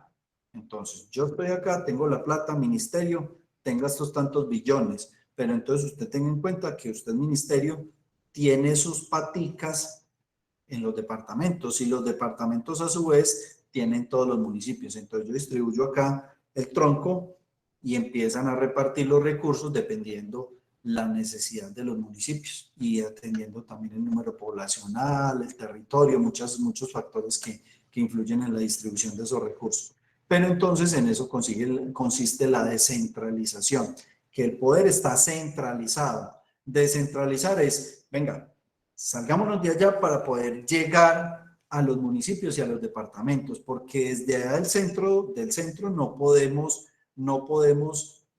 tener toda la cobertura. Necesitamos tener delegaciones en los departamentos y en los municipios para poder que lleguen los recursos hasta allá. Eso es la descentralización. Y dice, y tiene que ver con esto, con autonomía de sus entidades territoriales. Entonces, bueno, ve acá. Yo les digo, entonces, el Ministerio, digamos, de Educación, ¿cierto? El Ejecutivo, que es el presidente, dispone de un rubro de educación y son tantos millones. El Ministerio dispone de un dinero para la Secretaría de Educación departamental. Este es el rubro suyo. De acá voy a trasladar acá. Y a su vez, la departamental, pues tiene que ver con la municipal. Entonces, le voy a trasladar al municipio dependiendo del número poblacional, el territorio, todo eso. Entonces, le voy a trasladar con base en este principio, autonomía de las entidades territoriales. Como resulta y pasa que el Ejecutivo, el presidente elabora su presupuesto es pensando en la nación, el alcalde, el gobernador hace su presupuesto para su departamento dependiendo de sus necesidades y el alcalde también hace su presupuesto. Mire que todos tres son administradores. Entonces el ejecutivo a nivel nacional es el presidente, el ejecutivo a nivel departamental es el gobernador y el ejecutivo a nivel municipal es el alcalde. Entonces cada uno de ellos va a distribuir su dinero dependiendo la necesidad de la población. Por eso cuando usted lo llaman a votar, usted tiene que mirar por quién es el que va a votar. Porque en últimas, cuando usted elige el alcalde, él es el que va a decir cómo va a invertir la platica que le va a llegar a él. ¿De dónde? Ya sea de nivel departamental o de nivel nacional. Entonces, dependiendo de la necesidad del pueblo, ellos elaboran cuando usted elige, ellos deben tener un programa de gobierno. Entonces, dentro del programa de gobierno, el alcalde va a decir, vea, dentro de mi gobierno voy a hacer el segundo viaducto porque es que esto allí, ese taco que tenemos entre Dos Quebradas y Pereira, eso no lo podemos solucionar sino abriendo un nuevo viaducto. Entonces, voten por mí que voy a hacer un nuevo viaducto. Entonces, usted ya sabe que el presupuesto que le llegue desde el Ministerio de Transporte, entonces posiblemente gran parte de eso lo van a entregar para construir ese viaducto. Entonces, la autonomía de las entidades territoriales es que el alcalde o el gobernador le llegan los recursos y él destina esos recursos dependiendo la necesidad de su población. O sea, no están limitados a lo que le diga el sector central. Entonces, el sector central le dijo, le va a mandar tanto, pero lo tiene que gastar en esto. Entonces, abro comillas, porque eso generalmente esa plata viene amarrada.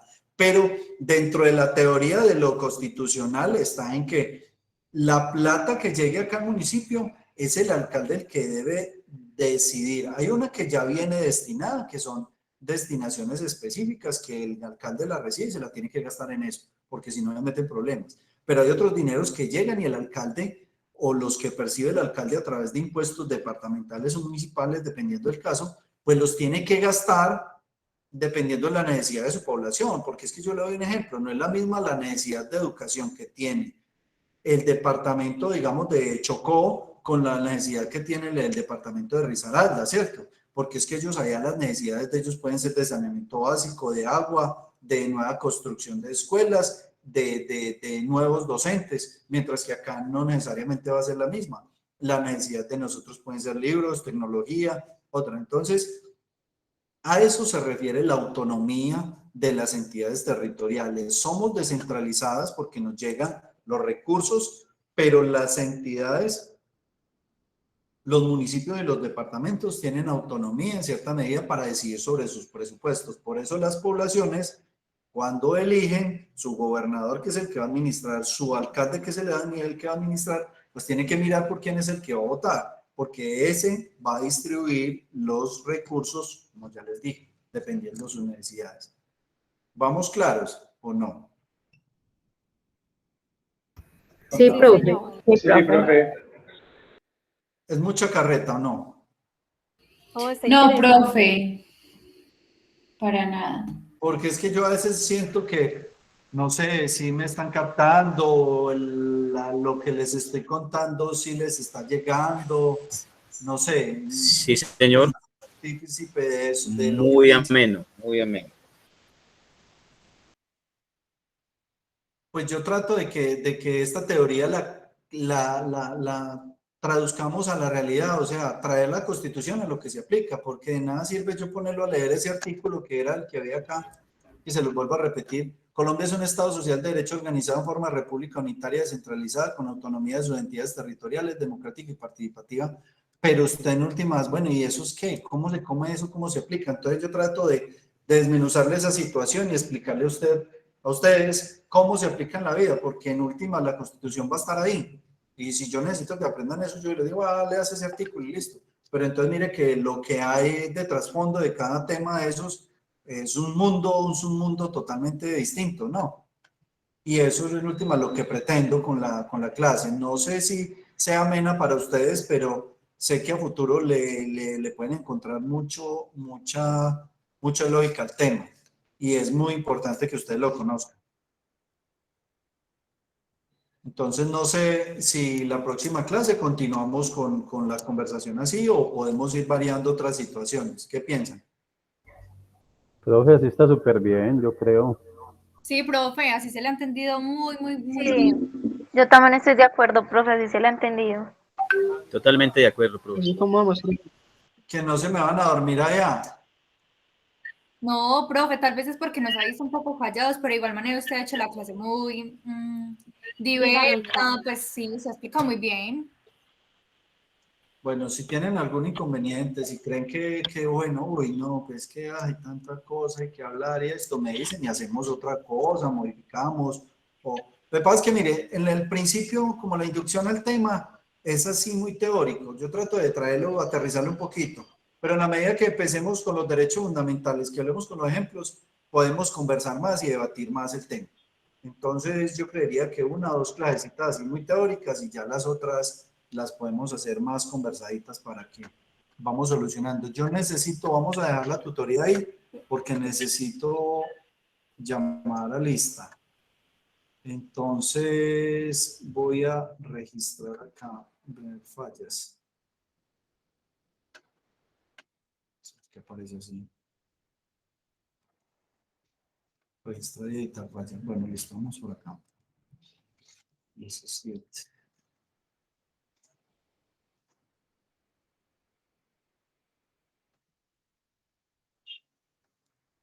Juan Pablo Acevedo. Juan Pablo. Presente, profe. Carolina Alzate. Presente. Presente, profe. Angie Caterine Carvajal. Presente, profe. Jorman. Jorman Giraldo. Presente, profe. Presente. Miguel Ángel Gómez. Miguel Ángel. Presente, profe. Kevin Leandro Henao. Presente. Samuel Jaramillo. Presente. Juan Pablo Ladino. Juan Pablo Ladino. Profe, señor, presente. John Fernando Mosquera. Presente, profe. Yesenia Perdomo. Presente, profe. Jonathan Pineda. Presente, profe. Sergio Quintero. Presente, profe. Miguel Ángel Tres Palacios. Miguel Ángel. Miguel Ángel Tres Palacios no está.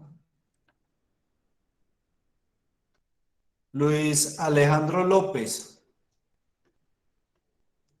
Luis Alejandro. Luis Alejandro. Yo creo que Luis no. Compañero, ¿ustedes vieron a Luis hoy acá o no? Yo creo que no, ¿cierto? No me suena. Profe, pues como hay tantos con correos distintos. No lo vi. Bueno, vamos a ponerle la falta.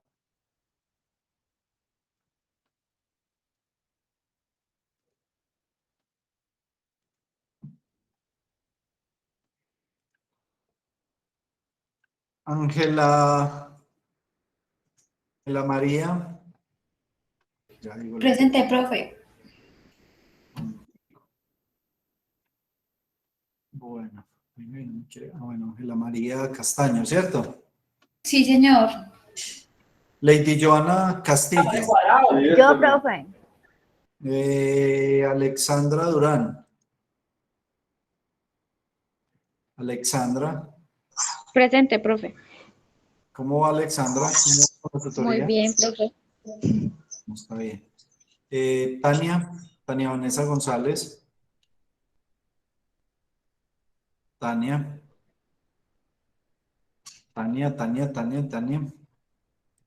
Vamos a ver si me contesta ahorita. Carolina Hurtado. Presente, profe. Fernando López. Presente, profe. Santiago Mejía. Presente, profe. Catherine Orozco. Presente, profe. Laura Juliana Orozco. Presente, profe. Laura Juliana Orozco Espina, la hermanita, ¿cierto? Santiago Restrepo. Profe, aquí. Jenny Restrepo. Profe, buenas noches. Presente, le iba a pedir un favor, profe. A ver Sí. si me puede incluir en el grupo de WhatsApp, que no estoy. ¿Por qué no estás triste? ¿Cómo es su número? Del celular 314 Sí. 683 113. ¿Nombre es? Jenny Juliet Restrepo Moreno. Listo. Muchas gracias, profe. Jenny con doble N.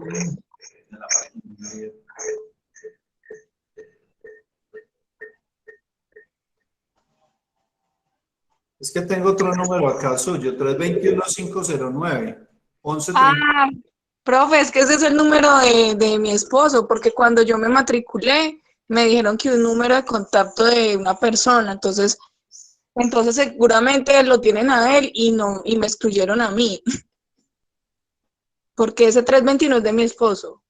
Ah, o sea que él está viendo clase también. Seguro le están mandando también la información a él. Listo. Sí, ahí está, bueno, listo, ya. Ahí está eso, no, listo. Listo, profe, mil gracias. Fernanda Sánchez, Presente, profe. John Jairo, Profe, presente. Betinei Vargas. Presente, profe. ¿Cómo va, Betty? Muy bien, profe, gracias. ¿Y usted? Bien. ¿Cómo va con la tutoría? Bien. Súper bien, profe. Bueno, listo. ¿Quién faltó en lista? Pues yo no tengo más nadie acá. Profe, no me llamó. ¿Nombre? Adrián Augusto Benítez. Adrián, yo creo que no está en lista. Profe, yo tampoco. Y yo ya gestioné lo de ¿qué? ¿Se acuerda que yo lo escribí el sábado porque usted metió un grupo que para los sábados y los domingos? Sí, señor. Y Yo pues ya creería que y- posiblemente actualicen listas esta semana, porque apenas estábamos como en la primera. Entonces a mí se me colocan las dos faltas. Porque yo la clase pasada también estuve y todo, cuando la presentación y todo eso, ¿qué? Claro, amigo, no, pues prácticamente ya una falta más y ya pierde la materia, amigo. ¿Verdad, Ya no, profe? Jesús. Gracias por el apoyo. No. Ya iba a cancelar materia ahorita. Cancele materia, nada, no para nada. No, hagan la gestión allá para que aparezcan en lista, porque si es importante, si no están al momento en que yo voy a subir. Y tampoco Ahí sí. me abre la plataforma ni nada. O sea, pues, entró a su... Es que mire que ese ese sistema trabaja como en la mano. Si usted no está en lista, el de sistemas no tiene cómo agregarlo a la plataforma. Entonces, en la medida que usted aparezca en lista, pues entonces ya puede hacer la gestión para que sistemas lo ingrese a la plataforma de Moodle. De resto, yo la verdad, una muchacha me dijo que sí podía como docente, pero no sé por dónde. Entonces, puede hacer la gestión, que cuando aparezca en lista, entonces miramos cómo lo ingresa a la plataforma o con la dependencia de sistemas para que lo ingresen. ¿Me parece? Vale, profe, muchas gracias. Bueno, listo. Dejamos la clase allí, son las 34, me disculpan, nos ponemos 4 minuticos. Para la próxima deben subir a la plataforma ese trabajo que hay allí, que son los términos, ¿listo? Bueno, Profe, yo tengo una duda con respecto a eso. Lo que pasa es que ahí en la plataforma hay una parte donde hay que subir el taller, pero dice que ya está vencido 6 días. Y hay otro link más abajito que dice que era para que es para la próxima semana, que ese me imagino que es pues, la fecha de entrega, pero hay otro que dice que está retrasado. Bueno, voy a revisar. Sí, pero dice para subir taller 1. Sí, dice los dos dice taller 1. No, pero entonces yo creería que... No, yo le reviso mañana y le aviso. ¿Listo, Ángela? Listo, profe, muchas gracias. Profe, a mí me tocó subirlos a los dos porque yo los subí primero al que estaba retrasado.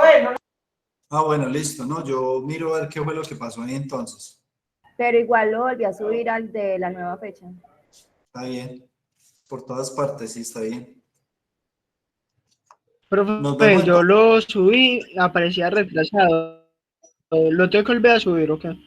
A la que esté actualizado, sí, es mejor. Al que esté actualizado porque no le queda en el otro. Listo, profe. Listo, muchachos. Chao, cuídense mucho. Ahí nos vemos.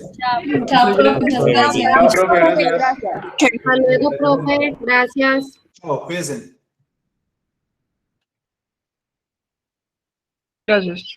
Chao. Hasta luego. Bueno, hasta luego. Chao, Juan. Profe, compañeros, muy buena noche, muchas gracias. Nos vemos la próxima si Dios quiere. Hasta luego. Bueno, hasta luego. Chao.